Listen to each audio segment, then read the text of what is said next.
Okay, we're back on again, and hopefully if you're working along, you've had time to lay out your rune-casting, I should say, and also photograph your original rune-casting or otherwise document, just so you can learn. And I guess if you're feeling lazy, you don't have to do that, but it's nice to have a record of what it is that you're doing in your reading, especially, when you're learning. I mean, especially for your first 100 or 150 rune readings, or at least 30. I know those numbers may sound high, and you may say, man, are you serious? You may wonder, do you really have to document all those readings? I think it's a good idea. I'm sure that the ancient Northern European tribal people who were reading on these runes didn't write down their rune readings because, of course, they didn't write down much. They also had very excellent memories. They could remember things. They were living in an oral tradition, in an oral society, and at least at the time I'm filming this video, we are not. We talk a lot in our society, but we do rely on having stuff written down to help us remember. So, and it's nice to have a journal, even if it's just a stack of papers, documenting your rune readings, your journey with the runes, especially again for the first, at least, 33, I would say to 100, 150 more if you want to do that. I like to use some of the runic numbers, so maybe you would say the first 33 readings or the first 99, 3 and 9 or 88. These are sacred numbers in the Norse pantheon. Anyway, let us go on now to actually reading this. I think you get the basic idea, but I'm going to go ahead and read mine. And I did take the photo of, what it looks like before I removed the ones that were face down. And now you can see what it looks like. It doesn't look much different, except for, you might notice that in this photograph that I'm putting in here that I have left one of the blank runes, or excuse me, one of the face down runes. I have left it in the reading. And that's because this is a very intuitive process. And I felt that, this blank rune over here, or this upside down rune, it's really came so close to me that, I'm curious about what it is. I'm not saying that it has a real strong meaning, but I think it might be an energy that's coming to me, okay?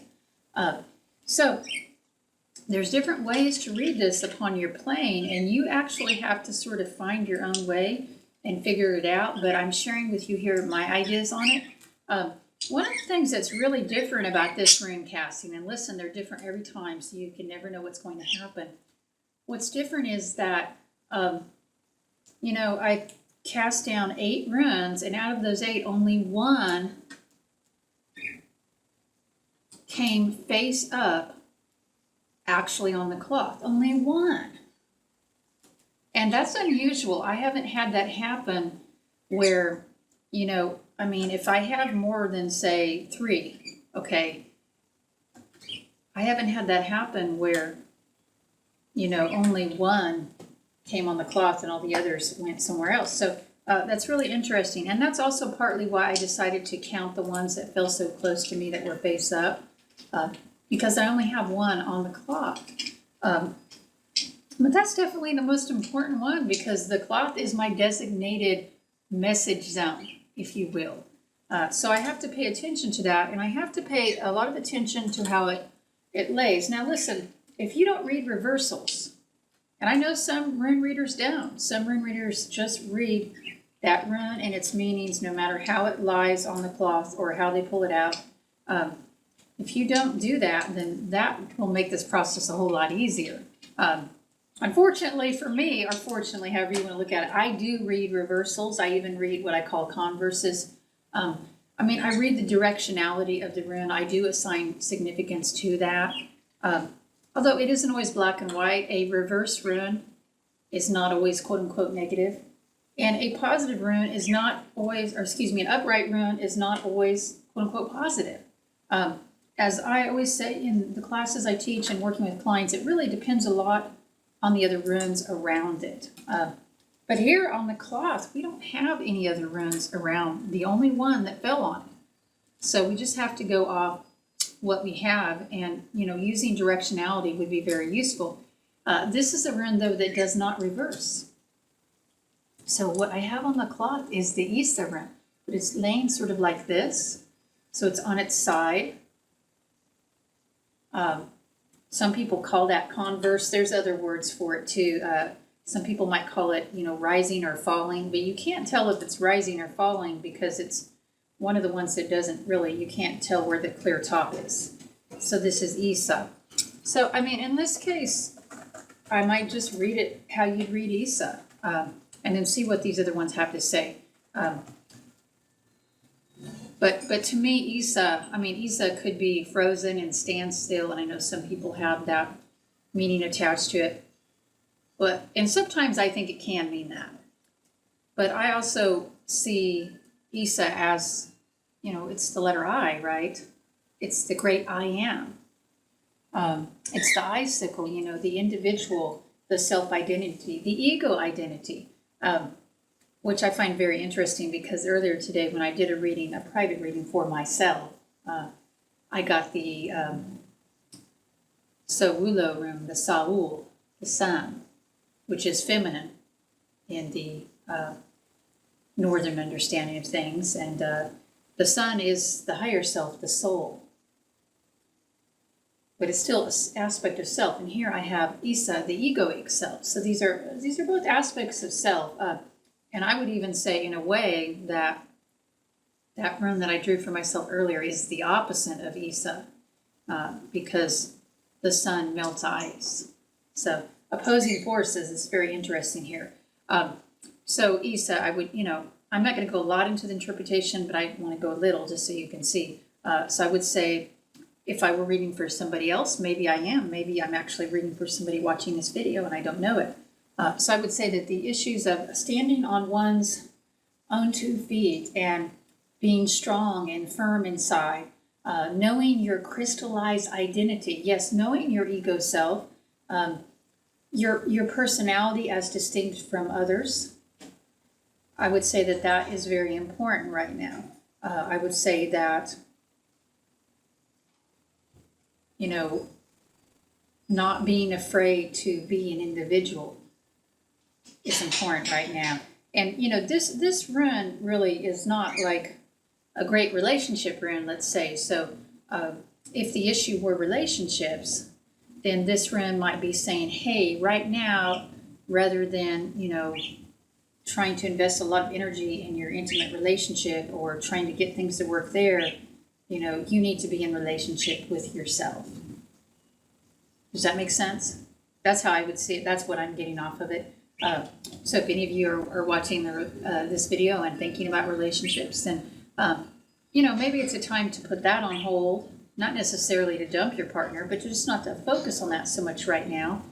And, to really move forward with your inner alignment, because when this is perfectly aligned, look how straight that is, that it's just that, to me, it's also like the perfect spinal alignment, the individual perfectly aligned and centered on all levels. So I feel that's what this rune is speaking about here, and that is of primary importance either for me or for somebody watching this. And then I am going to read the runes on the outside, that even though I normally say the runes, outside of it, that's probably not what I'm going to read, but since only one fell there, and I could just read that one and stop there, but you really don't get a lot of information from just reading one rune.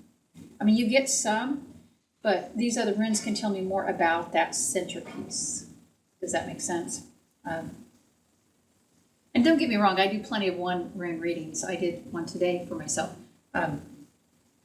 But you do get more information if you draw other runes that will complete the story more. So here I have the Otala rune, Otola. And that's interesting because remember I drew that out at the beginning of this video just to demonstrate drawing out. So I think that rune is trying to speak to me today. And then I also drew the Ing rune, Ingala, Ingwaz. And to me, these runes are always connected because of the shapes are so much the same.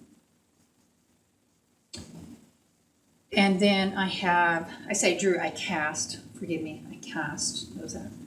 And then I have the Gebo rune, Geb, or Gebo, depending on how you want to pronounce it.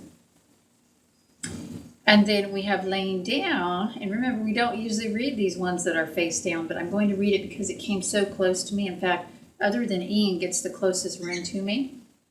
And it's the Berkana rune, Berkana, the birch rune, the mother. And I'm not surprised at all that she came close, and I'm not surprised at all that I felt led to leave her, because this is sort of a totem rune for me this year. She's been coming up a lot, and I remember one time earlier this year, I taught an in-person class. We did a half-day workshop, and we were doing different exercises with our runes and pulling runes. And, I talked about Berkana and how I'd gotten her earlier in the day, and then I go in and pull, and I get Berkana again, and I just kept getting her, right? And sometimes you'll have a rune like that sort of follows you. And this is a tree rune. It's a goddess rune. So, I think this is like a totem rune for me, maybe this year at least. So I'm not going to read her a lot, but I'm acknowledging her presence, that, the mother is actually acknowledging me through that rune. She's saying new beginnings and protection. She's not really reversed or upright. She's kind of down on her side, which, looks like the breast of the mother. So that's nourishment.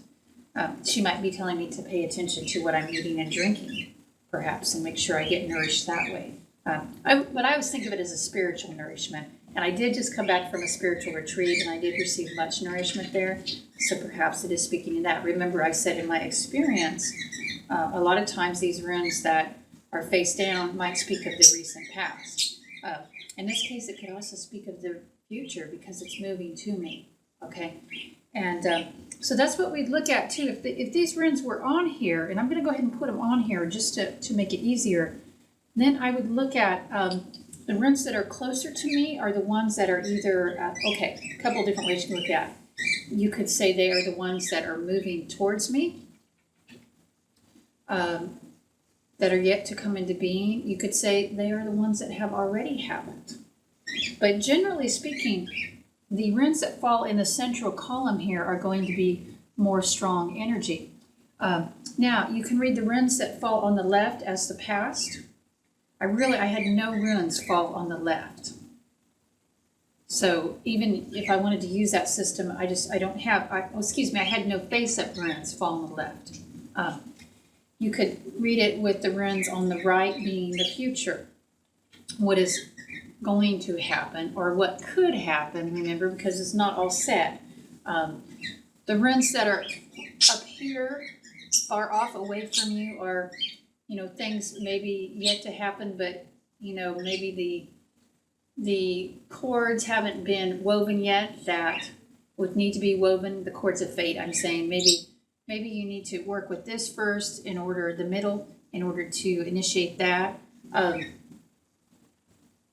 You could read it in that way. You could also flip it around. There's no reason that the left side has to mean the past. I don't think so, personally. But you do have to have an idea, a frame of reference of what these significances are going to mean for you directionality-wise. Does that make sense? I think the center is pretty straightforward. If something falls in the center of your rune reading, dear one, that it is like the guiding light, the main point of the reading.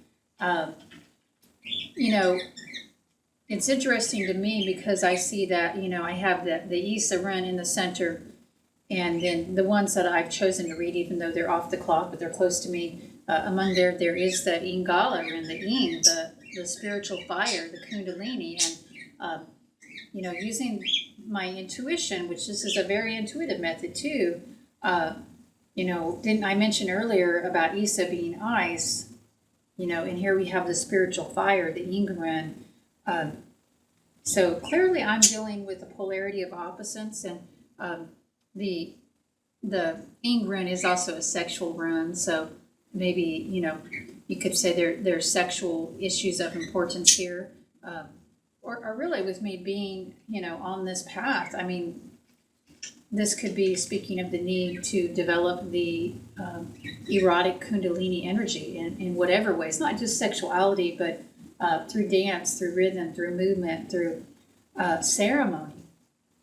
And interestingly enough, I just took a sweat lodge. So not just now, right before doing this, but just less than 48 hours ago. So might be speaking about that, and maybe it's saying that, through feeding the spiritual fires, I am developing my individuality, my strength to be a person in this world.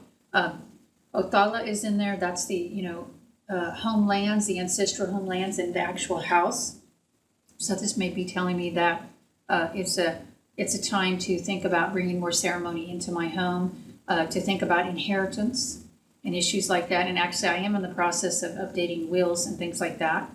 So that is being shown as favored here. None of these are really reversed. Well, actually, Ing cannot reverse. Isa cannot reverse. Gabo cannot reverse. The Berkano I read is face down, converse. So Othala is slightly converse, which is like, a diagonal slightly, but not reversed. So, that's a good thing. I mean, even Gabo is slightly converse too, but it doesn't really reverse, so I don't think that counts. And Gabo is a gift. So this is a very positive rune reading. I mean, even though a lot of people would say not so much with Isa, and I guess you could read it that way. You could say, well, Isa is freezing all these things up. I don't really read it that way. I don't feel, that. I mean, it almost is showing that there is much positive spiritual energy coming in to thaw any blockages, in the self. For example, that's one way I would read this reading. And,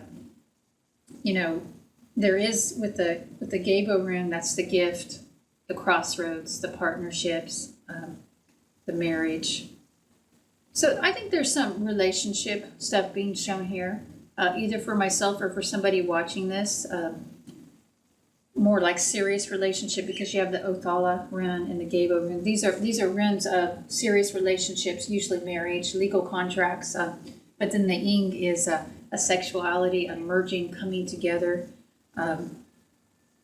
So, one thing I would say from this reading, what it shows, whether it's for me or somebody watching it, is that we can actually be made stronger by connecting and coming together with a person, or even persons, friends, even a tribe, people, but especially a special person. You can be made stronger by coming together with that special person who helps you to feed your spiritual fire, who helps you to tap into your connection with the divine, your kundalini,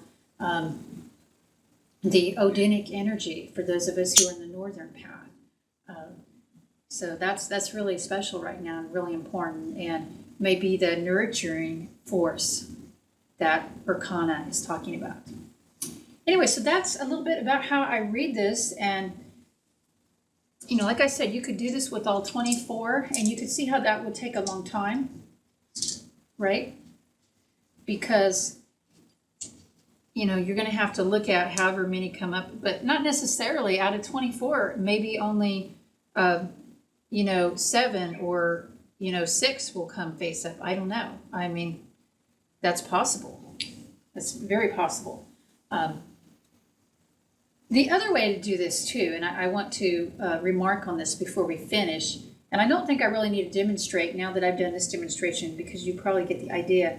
So but the other way to do it would be to simply decide ahead of time how many you want to cast.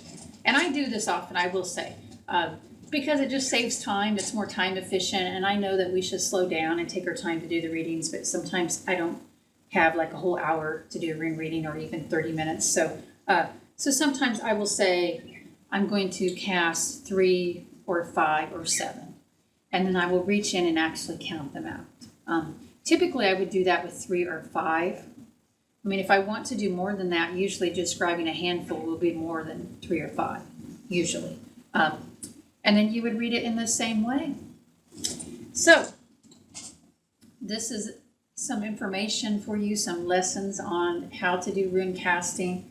I think it's a beautiful way to read. And I'll be doing some more here just in a few minutes for a client that I'm reading for online. So it will be fun. And I will probably cast them out for, I don't know, I might just draw. We'll see. The casting's kind of addicting. You really get into it. And if you like it, you'll love it. And if you don't like it, do it a few times anyway, just to get a feel for it and have that experience. It will make you a more well-rounded rune reader. It might help you to look for patterns that you wouldn't otherwise see, because I think sometimes when we're just laying them out in designated 1, 2, 3 spaces, I think sometimes we don't always see some of the connections that we could. So anyway, thanks for joining me for this time of being with the runes. And until next time, may the powers of the runes themselves bless you, guide you, and uplift you, dear one. Bright blessings.